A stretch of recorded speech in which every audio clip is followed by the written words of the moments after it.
नमस्कार श्रोते हो, दीपक रेगे कथाकथन चॅनलवर तुम्हा सगळ्यांचं मनापासून स्वागत. श्रोते हो, आज तुम्ही ऐकणार आहात राजेश जगताप यांची कथा. पण तत्पूर्वी तुम्ही जर आत्ता चॅनलवर पहिल्यांदा आला असाल किंवा अजूनपर्यंत चॅनल सबस्क्राईब केलेलं नसेल तर प्लीज चॅनल सबस्क्राईब करा. ऐकूया राजेश जगताप लिखित भूताचा मळा. उन्ह कासराभर चढून वर आलेली. केरबा अंगणातल्या निंबाच्या झाडाखाली अजूनही निवांत झोपलेला. तिथूनच 4 पावलांवर त्याची म्हातारी बसलेली. कधी अवघडलेले पाय पसरतीये तर कधी मांडी मोडून गुडघ्यावर हनवटी ठेवून लेकाकडं विषण्ण डोळ्यांनी बघतीये. सून गोजरी पाण्याला गेलीये. एक तान्हं लेकरू वसरीतल्या झोळीत झोपलंय तर एक आईच्या पदराला धरून तिच्या संगतीनं गेलंय. म्हातारी अस्वस्थ मनानं कधी वसरीतल्या झोळीकडं तर कधी झोपलेल्या केरबाकडं पाहतीये. लेकराचा रडण्याचा आवाज ऐकून ती ताडकन उठली. लगालगा जाऊन झोळीला झोका दिला. लेकराचं रडणं कमी झालं. पुन्हा रडू लागलं. मग तिने त्याला काढून घेतलं, खांद्यावर घेऊन थोपटायला लागली. उगी उगी, अरे काय झालंय? काय भूक लागली का?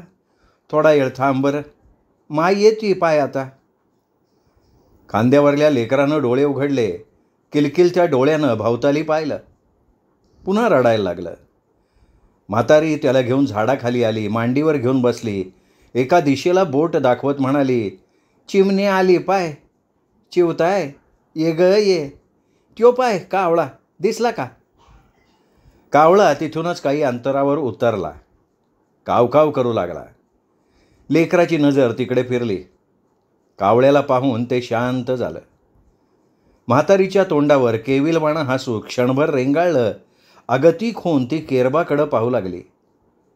थोडा धीर एकवटून म्हणाली, केरबा ये पोरा, अरे उठ की आता. तो उजव्या कुशीवरनं डाव्या कुशीवर वाळला. म्हातारीच्या तोंडावर नैराश्याचं मळभ दाटलं. ती गोजरीच्या येण्याची वाट पाहू लागली. 4-2 दाणे टिपून कावळा काव काव करत उडून गेला. त्याला पाहून किंचित नादावलेलं लेकरू पुन्हा रडायला लागलं. काय झालं हे? भूक लागली का बाबूला? ती पाय, तुही माय आली. गोजरे लवकर ये ग. पाण्याची घागर डोक्यावर घेऊन येणाऱ्या गोजरीनं दुरूनच हेरलं. लेकराच्या आठवणीनं तिला पान्हा फुटला. छातीवरचे मधुकट पाझरायला लागले. झंपर थेंबा थेंबानं भिजू लागला. तिने पाऊल उचललं. तिला येताना पाहून म्हातारी उठून उभी राहिली. कडेवरचं लेकरू माईला पाहून तिच्याकडं जाण्यासाठी धडपड करायला लागलं. गोजरीनं डोक्यावरची घागर उतरून घरात ठेवली. म्हातारी लेकराला घेऊन तिच्या मागोमाग घरात आलेली. तिच्याकडून लेकराला घेताना गोजरीचा तोंडावळा मायेनं उजळला. ती खाली बसली. झंपरची खालची 2 बटणं काढली. लेकराला पदराखाली घेऊन थानाला लावलं. वेडावलेलं मातृत्व त्याच्या इवल्याशा तोंडात उतरू लागलं. त्याच्या पाठीवरनं हात फिरवत ती म्हणाली, आती, राज कवा उठायचं? आज तरी काय कामधंदा बघा म्हणाव. मला बी 2-4 दिवसच रोजगार आहे. या दिवसात रोजगार बी मिळत नाही. एका आडी एकाला रोजगार मिळाला तर चूल पेटती. आता म्या ऐकलीनं कुठं कुठं जीव द्यायचा. इतका वेळ गप्प उभी राहून सुनेचं बोलणं ऐकणारी म्हातारी खाली टेकली आणि म्हणाली, खरंय व माय खरंय. पर आपण किती बी सांगितलं तरी त्याला ऐकू येतोय का? 2 लेकराचा बाप आहे, त्याला लाज वाटाय पाहिजे. रोज उठून तेच दळण दळायचं. त्याचा बाप ह्याच्या काळजीपायी झुरून झुरून मिळाला, पण ह्याला काडीचा फरक पडाना. आता म्या बिमारनाची वाट बघतीये. लवकर सांगावा आला म्हणजे आपण बी राम म्हणायचं. आती आव असं नका ना बोलू. तुम्ही कोपऱ्यात का बसलेले असना? पर घर भरलेलं वाटतंय, जीवाला लय आधार वाटतो.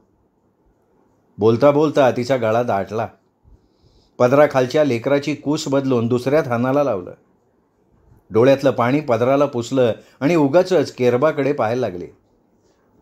झाडाच्या पानांना मागे सारत उन्हाची एक तिरीप त्याच्या अंगावर पडल्यानं तो जागा झाला. उशीखालची तंबाखूची पुडी आणि चुन्याची डबी काढली. चिमूटभर तंबाखूला नगभर चुना लावून मळायला लागला. मोठं पोरगं रमत गमत येऊन शेजारी बसलं. वेड्यासारखं त्याच्याकडे पाहायला लागलं. चिमटीत तंबाखू धरून तोंडात ठेवत त्यानं विचारलं, वैर असं काय पाहून राहिलाय? पोरगं डोंगरा एवढी आशा मनात धरून म्हणालं, बा मला 10 पैसे दे ना. 10 पैसे? आणि ते कशापायी? केरबानं किंचित रागानं विचारलं. भुका लागल्या ती, फुटाणे आणायचेत. आपल्या सदऱ्याचा कोपरा चाळवत पोरगं उत्तरलं. अरे मग तुझ्या मायला मागायचं. तीच म्हणली, तू हा बाप सावकार आहे, त्याच्याकडं माग. पोराचं बोलणं ऐकून केरबा ताडकन उठला. पाय आपटीत वसरीत आला. ओठावर उजव्या हाताची तर्जनी आणि मधलं बोट दाबून तंबाखूची पिचकारी दाराबाहेर मारली आणि म्हणाला, वै ग, पोराला काय म्हणाली? काय म्हणली? गोजरीनं फिरून त्यालाच विचारलं. च्या मारी म्हणून च्या म्हणून अरे वर तोंड करून मलाच विचारती? मायला तुझे सकाळी सकाळी डोसकं तापवती. केरबा रागानं बोलला. एवढ्या नाकाला मिरच्या जोमतात तर जावा की, काय कामधंदा करा. अंगात गड्याचं रागात आहे ना व, मग गड्यावानी वागावं माणसाने. अन्न नसन जमत तर भूताच्या माळावर जाऊन तोंड काळं करा. म्हातारीने डोळ्याला पदर लावला. सुनेचं असं बोलणं तिला आवडलं नव्हतं. कसा का असाना कुकवाचा धनी आहे त्यो नसला तर जीवाची लय कुत्तरवड होती. मनातले बोल मनातच आळवत ती उठून बाहेर गेली. जावा आता, तोंड खांगाळून या, नेहारी करा, म्हणजे रोजाला जायला म्या बी मोकळी होती. चुलीतली लाकडं पुढं करून तिने फळीवरलं ताट घेतलं. गोजरीचं असं टाकून बोलणं नवं नव्हतं, पण आज ते तिच्या जिव्हारी लागलं आणि मग तोही रागात बोलला. नग मला तुझी नेहारी, घाल तिकडं चुलीत. असं म्हणून त्याने कोपऱ्यातली काठी घेतली, पायतान घातलं, घराच्या बाहेर पडला. म्हातारीचं मन कळवळलं. जाऊन झाडाखाली बसली, स्वतःशीच बोलायला लागली. एकुलते एक पोरग, त्याच्या पोटाला 2 लेकरं, कवा जिम्मेदारीने वागायचा हा. बायको सोन्यावानी, एकलीनं घरदाराचा गाडा वडतीये, पण ह्याची वाकडी चाल. असंच कावा कावा फडाफडा बोलते. लय जीव जळतो, पण तिने तरी काय करावं. गोजरीनं फडक्यात 2 भाकरी बांधल्या, एका लोटक्यात कोरड्याच घेतलं, घमिल्यात ठेवून डोक्यावर घेतलं. बारक्या लेकराला पाटकोळी बांधलं, निघाली रोजाला. जाता जाता सासूला म्हणाली, आती येते व म्या, भुका लागल्यावर समद्यानी जेवा. गोजरी वाटेला लागली. म्हातारी तिच्या पाठमोऱ्या आकृतीकडं उगाचच पाहत बसली. केरबाच्या काळजीनं तिचं काळीज लाकाकलं. केरबाचं पोरगं तिच्या शेजारी बसून पानाच्या कवडशातून पडणारे उन्हाचे ठिपके धरू लागलं. भूताच्या माळावर केरबाही असाच एका बाभळीखाली बसलेला. त्याची भिरभिरती नजर भूताची वाट पाहत असलेली. माळावर दूरवर दगड गोटे अस्ताव्यस्त पसरलेले. रखरखत्या उन्हात बाभळीवर किड्यांची किरकिर ठणठणत असलेली आणि त्याच्यासारखाच एका कोपऱ्यात दिसत असलेला एक भला थोरला दगड. तरवडाची खुरटी झाडं एवढाच काय तो माळ जिवंत असल्याची खूण. बाकी चिटपाखरूही नाही. अशा भयाण माळावर भूताशिवाय असणार तरी कोण? आणि केरबा त्याच भूताची वाट पाहत बसलेला. त्याच्या भीतीनं गावातलं कुत्रंही इकडे फिरकत नाही. 2 घटका उलटून गेल्या तरी त्या भूताचा पत्ता नाही. माळाच्या एका टोकाकडून दुसऱ्या टोकाकडे गेलेली एक पायवाट, याच वाटेनं भूत येईल, आपल्याला खाऊन टाकेल, नाही तर उचलून आपटील. आपटून आपटून जीव घेईल किंवा तंगडीला धरून फरफटत नेईल, एखाद्या विहिरीत फेकून देईल. मग सारं सारं संपून जाईल. जिंदगानीच्या कटकटीतून एकदाची सुटका होईल, आपली आणि समद्यांची. अशा जीव घेण्या विचारांनी केरबाच्या मनावर गारूड केलेलं. विचार करता करता कधीतरी डोळा लागला. जाग आली तेव्हा ऊन्ह कल्ल्याचं त्याला कळलंही नव्हतं. पोटात भुकेचा खड्डा पडलेला, तहान लागून गळा कोरडा झालेला. पण आज काहीही झालं तरी घरी परतायचं नाही असा त्याने पक्का निर्धार केलेला. कडूसं पडू लागलेलं. तो उठला. विस्तीर्ण पसरलेल्या माळावर वाट चुकलेल्या जित्राबाबांनी उगाचच फिरू लागला. क्षणाक्षणाला अंधार दाटू लागला. मग तो पुन्हा बाभळीच्या झाडाकडे परतू लागला. वाटेत तोच भला थोरला दगड आडवा आला. केरबाची पावलं घुटमळली आणि तो तिथंच टेकला. बोलायला लागला. दगडूशेठ रामराम. अव तुम्ही बी ऐकलं, म्या बी ऐकला. पर खरं म्हणजे तुम्ही माळाचं मालक हायसा. अव निदान माही विचारपूस तरी करायची. म्या कोण हाय, दिसभर माळा एकलाच काय करतोय. हा म्हणजे म्या तुमचा पाहुणाच आहे असं समजा. मग पाहुण्याची विचारपूस करायला पाहिजे का न ग? तसं तुमचं बी काय चुकलं म्हणायचं. अव ज्याला घरीदारी कोणी विचारीना त्याला तुम्ही तरी का म्हणून विचारावं. एव्हाना अख्खा माळ काळोखात गडप्प झालेला. अधूनमधून वाऱ्याची एखादी झुळूक गुदगुल्या करत असलेली. केरबाला उगाचच भूतानं गुदगुल्या केल्यासारखं वाटत असलेलं. पण मध्यरात्र उलटून गेल्यावरही भूताचा पत्ता नव्हता. वाट पाहून कंटाळलेला केरबा पुन्हा म्हणाला, दगडूशेठ लय पाठ दुखायला लागली. जरा तुमच्या पाठीला टेकून बसू का? नाही म्हणजे तुम्ही वय म्हणाला तर टेकतो, नाहीतर हिथंच तुमच्या पायाशी आडवा होतो. काय म्हणले? टेकून बसू? अंगास हे बेस झालं. थोडा येळ बसतो मग होतो आडवा. दगडूशेठची परवानगी मिळाली असं समजून तो टेकून बसला. ऐस पैस पसरलेल्या अंधारात काहीच दिसत नसलेलं. केरबाला संगत फक्त दगडूशेठची. पण दोघेही शांत बसलेले. कुठून तरी घुबडाचा घुतकार घुमू लागलेला. केरबाची तंद्री तुटली. भुईवर आडवा होत तो म्हणाला, दगडूशेठ पडतो आता. शेठ तुम्हाला एक विचारू का? तुम्ही त्या भूताला कवा पाहिलंय का नाही? नाही म्हणजे मला भ्या वाटतंय असं अजाबात समजू नका.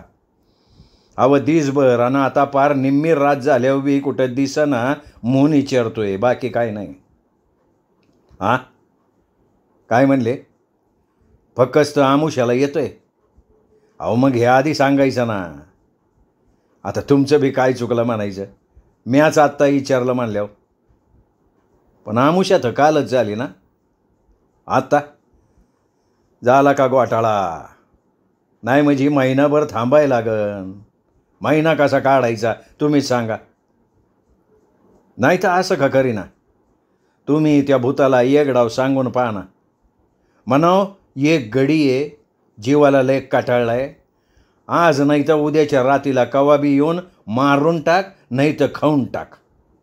काय बी केलं तर चालन. उपाशी पोटानं पडलेला केरबा काळ्या कुट्ट अंधारात आणि डोळ्यांना दिसत नसलेल्या आभाळात भूताला शोधत असलेला. कदाचित भूत येईल अशी वेडी आशा बाळगून केव्हा तरी झोपी गेला. केरबा, ए केरबा. एक हळुवार हाक त्याच्या कानावर पडली. त्यानं डोळे उघडले. शेजारच्या दगडावर मंद उजेड दिसला. कुणीतरी बसलं असल्याचं दिसलं. त्यानं उठण्याचा प्रयत्न केला पण उठता आलं नाही. अंग लोखंडावाने जडावल्याचं जाणवलं. त्यांनी पुन्हा प्रयत्न केला पण हातपाय जागचे हालतच नव्हते. एक हसू माळावर प्रतिध्वनित झालं. उठू न ग. आणि उठून तरी काय करणार? तसंही तू मारायलाच आलायस. वय परत तुम्ही कोण आहेसा? केरबानं चाचरत विचारलं. अरे तू ज्याच्याकडे मनातलं दुःख सांगितलं तोच मी. म्हणजे दगडूशेठ? मी तुझा दगडूशेठ. पण तू मरायचा विचार का करतोयस? चल उठ आता चल. केरबाला यावेळी मात्र उठताना काहीही त्रास झाला नाही. जडावलेलं अंग हलकं हलकं वाटलं. तो उठून बसला. डोळ्यातलं पाणी पुशीत म्हणाला, दगडूशेठ खरं म्हणजे समजा दोष माझाचे. माया अंगात बारोमास आळस बारलेला असतोय. काय करूशीच वाटत नाही. म्हणून शान मला कोणी कामधंदा बी देत नाही. मग घरात म्हातारी आणि बायको वरडती. आज बायको रागाला आली. म्हणाली भूताच्या माळावर जाऊन तोंड काळं करा. दगडूशेठ तुम्हाला सांगतो मला बी हे पटलं. म्हणलं जगून तसा बी आपला काही उपयोग नाही. मग आलो मारायला. केरबा मी तुला काम देतो, करशील का? वय करीन की मालक, पण रोजगाराचं पैसे तेवढं येळव मिळायला पाहिजे. काम काय बी असू द्या, केरबा उत्साहानं म्हणाला. माळ पुन्हा शांत झाला आणि दगडूशेठ धीर गंभीर आवाजात म्हणाला, मग ऐक तर. माळावरचे सगळे दगड गोटे एकत्र करायचे, लहान मोठे वेगळे करायचे, सगळा माळ स्वच्छ करायचा, चहू अंगानं झाडं लावायची, झाडं नाही मिळाली तर बिया टाकायच्या.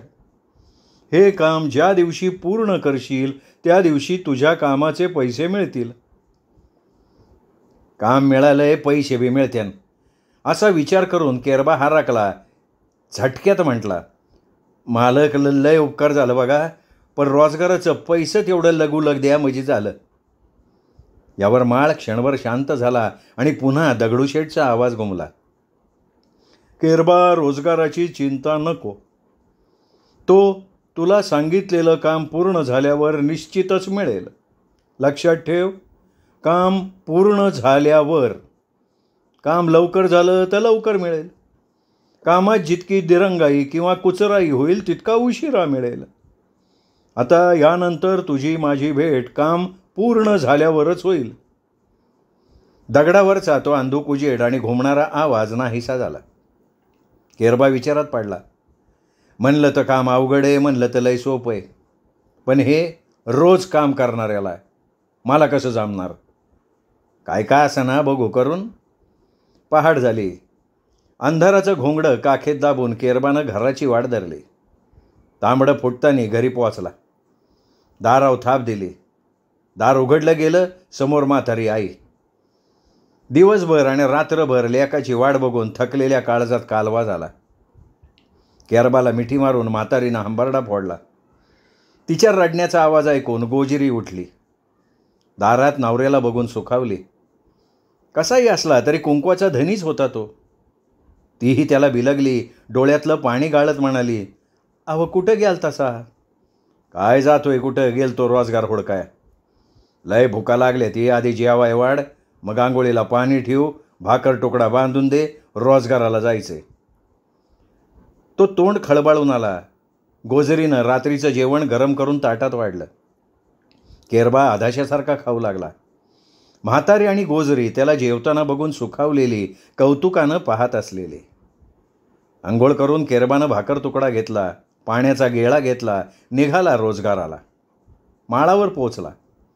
भाकर तुकडा आणि पाण्याचा गेळा बाभळीच्या सावलीत एका दगडावर ठेवला. कमरेवर हात ठेवून माळावर नजर टाकली. दूरवर उन्ह किलकिलत असलेली. कुठून आणि कशी सुरुवात करावी याचा विचार करू लागला. मनात योजना आखली. अगोदर मोठाली 4 दगडं चारही कोपऱ्यात मांडायची आणि मग त्यांच्या शेजारी तसेच शेलके दगड मांडून भितडावाने कोपान घालायचं. झालं, ठरलं. धोत्राचा घोळ कमरेला खोचला. लागला कामाला. 4ही कोपऱ्यात 4 रखवालदार उभे केले. माळावरचे शेलके दगड त्यांच्या शेजारी रांगेत उभे करू लागला. घामानं अंग थपथपलं. दुपार झाली. सकाळच्या न्याहारीचं पार पाणी झालेलं. मग थांबला. बाभळी खाली आला. गेळ्यातलं पाणी हातात घेऊन तोंडावर मारलं. शिणलेल्या जीवाला गारवा जाणवला. बरं वाटलं. भाकरीचं गाठोडं सोडलं. कांदा गुडघ्यावर ठेवून दणक्यात फोडला. तिखट पाणी पिळून काढलं. भाकरीचा तुकडा मोडून भाजीला लावला. चवीनं खाऊ लागला. जेवण झालं. पाण्याचा गेळा तोंडाला लावला. घटाघटा पाणी प्यायला. मन सुखावलं. चिमूटभर तंबाखू मळून तोंडात टाकली. बाभळीवरच्या किड्यांचं किर्र गाणं डोळ्यावर अलगद उतरलं आणि तो झोपी गेला. घटकाभरानं जागा झाला. उन्ह किंचित कलू लागलेली. तोंडावर पाणी मारून तो पुन्हा कामाला लागला. माळावर विखुरलेले दगड कमी होऊ लागले. बघता बघता दिस मावळतीला गेला. माळावर हळूवार वारा खेळायला लागला आणि केरबानं घराची वाट धरली. केरबा रोज न चुकता माळावर येत होता. दगडूशेठनं नेमून दिलेलं काम मन लावून करत होता. 15 दिवस उलटून गेले. माळ बराच स्वच्छ झाला होता. चहू अंगानं मोठ्ठल्या दगडाची गुडघ्या एवढी भिंत तयार झाली होती. आता पाळी उरलेल्या लहान सहान दगडांची. एका आठवड्यात तेही उचलून केरबानं माळ आरशावानी स्वच्छ करून टाकला. आभाळात ढग दिसू लागलेले. केरबा आता झाडं लावण्यासाठी सरसावला होता. मिळेल ती झाडं आणत होता. खड्डे खोदून लावत होता. काही झाडांच्या बियाही टाकल्या होत्या. लावलेली झाडं सुकू नयेत म्हणून अर्धा कोस लांबच्या विहिरीवरनं पाणी आणून घालत होता. माळाचं रुपडं बदलून तो देखणा दिसू लागलेला. कामाच्या धबडग्यात महिना झाल्याचं त्याच्या लक्षातही नव्हतं. जेवण उरकून तो बाभळीखाली आडवा झालेला. आभाळात ढगांची गर्दी झालेली. पाण्याच्या ओझ्यानं ते खाली उतरू पाहत असलेले आणि कडाडकड विजांच्या कडकडाटानं केरबा जागा झाला. काळ्या करंद ढगांनी पुरतं झाकोळलेलं आभाळ टप्पोऱ्या थेंबांनी पाझरू लागलं. पाझरतच राहिलं. भिजल्या अंगानं केरबा घरी परतला. त्याला 8 दिवस झालेले. संततधार कोसळणाऱ्या पावसानं उघडीप दिली. घरातली गाडगी मडकी रिकामी झालेली. गोजरीनं मन घट्ट केलं. केरबाला म्हणाली, अहो ऐकलं का? घरातला दान अजून कसारलाय. तुमच्या रोजगाराचं पैसे केव्हा मिळायचं? 4-2 दिवस कसं तरी जात्यान, मग पुढं काय करू? पावसानं 8 रोज धिंगाणा घातला. पैसा आणाया बाहेर तर निघायला पाहिजे का न ग? आज जरा उघडीप दिली, जातो दुपारच्याला. काळं करडं आभाळ स्वच्छ झालं. वातावरण आल्हाददायक झालं. तहानलेली धरणी तृप्त झाली. हळुवार वाहणारं गार वारं अंगावर घेत केरबानं माळाची वाट धरली. मनात किंचित धाकधूक जाणवत असलेली. दगडूशेठ या वक्ताला भेटत्याल का? आपल्या रोजगाराचं पैसे देत्याल का नाही? पडणाऱ्या प्रत्येक पावलाबरोबर विचारचक्र वेगानं फिरत असलेलं. आपल्याच तंद्रीत तो माळावर पोहोचला आणि पाहतच राहिला. आखबंद माळ हिरवा गार झाला होता. लावलेल्या झाडांना कोवळी पालवी फुटलेली दिसत होती. खड्डे करून टाकलेल्या बिया रुजल्या होत्या. रोपांची कोवळीक लोभसपणे वाऱ्याशी सलगी करत असलेली. ठिकठिकाणी पाणी साचलेलं. महिन्याभरापूर्वी पाहिलेला माळ हाच का दुसरा? त्याचा डोळ्यावर विश्वास बसेना. हळुवार पावलं टाकत तो त्या चिरपरीची दगडाजवळ पोहोचला. त्याच्याकडे निरखून पाहू लागला. मनाची घालमेल झाली. रोजगाराचे पैसे मागावे तरी कोणाला? या दगडाला? नाही, तो हा नक्कीच नाही. मग कोण होता तो? माळावर ऐसपैस नजर टाकून त्याने हाक मारली, दगडूशेठ, ओ दगडूशेठ. केरबाचा आवाज माळाचं काळीज चिरत आरपार गेला. त्यांनी एका पाठोपाठ एक अशा कित्येक हाका मारल्या, पण कुणीही प्रतिसाद दिला नाही. माळाच्या एका टोकाकडून दुसऱ्या टोकापर्यंत तो वेड्यासारखा पळत होता, पण दगडूशेठचा पत्ता नव्हता. दिस मावळला. माळावर अंधारच अंधार दिसू लागला. गार वारा अंगाला झोंबू लागला तसा तो पुन्हा त्या दगडाजवळ येऊन बसला. रोजगार घेतल्याशिवाय घरी परतायचंच नाही अशी खोणगाड बांधली. तो दगडूशेठची वाट बघत बसला आणि त्याला आठवलं, आज अमुष्या, भूताच्या येण्याचा दिवस. दगडूशेठ आणि भूत दोघांपैकी कुणीही यावं. दगडूशेठ आले तर पैसे मिळतील, भूत आलं तर आपल्याला खाऊन टाकीन. गार वारा अंगावर घेत त्याने रात्र काढली, पण दोघांपैकी कुणीच आलं नाही. डोकं भणभणायला लागलं. उगवतीला झेंडू फुटला तसा तो ताडकन उठला. दगड तसाच आणि होता तिथेच होता, पण त्याच्या काळजाच्या ठिकऱ्या झाल्या होत्या. महिनाभर रखरखत्या उन्हात केलेली मेहनत, केलेले कष्ट वाया गेले होते. रागारागाने त्या दगडाला लाथ मारली आणि पचकन थुंकत म्हणाला, शेवटाला तू हा भी दगा दिला ना. अरे महिनाभर राबलो, आता रोजगार द्यायच्या वक्ताला तोंड काळं करून कुठं बसलास. बायका पोरसने काय खायला घालू. तू हा मला फसवलं, संसारातून उठवलं. थांब थांब, मी बी तुला शांत बसू देणार नाही. असं म्हणून तो खाली वाकला. अंगातला सारा जोर एकवटून दगडाला पलटी केलं आणि चमत्कार झाला. जे दिसलं ते तो डोळे फाडून पाहायला लागला. 5-50 सोन्याच्या पिवळ्या धम्मक मोहरा डोळे दिपवीत होत्या.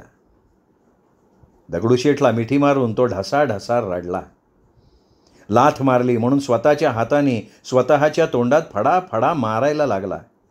दगडूशेठ, मी चुकलो, मला माफी द्या दगडूशेठ, मला माफी द्या. एक वाऱ्याची झुळूक त्याच्या पाठीवरनं मायेचा हात फिरवून पुढे गेली आणि माळावर तोच आवाज घुमला, केरबा उठ, रडू नको. हे धन तुझ्या रोजगारासाठी ठेवलंय, जा घेऊन जा. या माळावर शेती कर, सुखानं संसार कर. इथून पुढे तुला काहीही कमी पडणार नाही. दगडूशेठचा आवाज दूरवर घुमत गेला. कष्ट करून केरबानं माळावर शेतीचा मळा फुलवला.